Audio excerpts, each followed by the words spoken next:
everyone, and welcome back to my channel. I'm going to just apologise in advance if you hear any cars in the background. I live on a noisy road and apparently people forget we're in lockdown and it's very busy out. So I apologise in advance.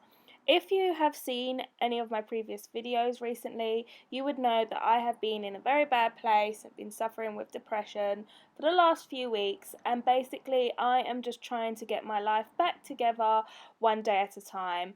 And today is me basically sorting out the house, as they say, messy, was it messy place, messy mind? Something like that. And so as you can see, I have been living in a pigsty for the last few weeks because I can't bring myself to really do it.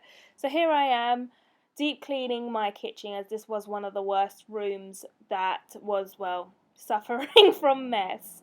I'm not going to really talk throughout the whole video. You can basically see what I'm doing. It's just really just deep cleaning everything, sorting out the washing machine, the microwave. I even had like some damp or mold, something like that, in the back wall that I sort out. So if you like this video, carry on watching. It's just very chilled. And if you haven't already, please subscribe. If you like stuff like this, which is just very easy to watch, give it a like so I know for the future.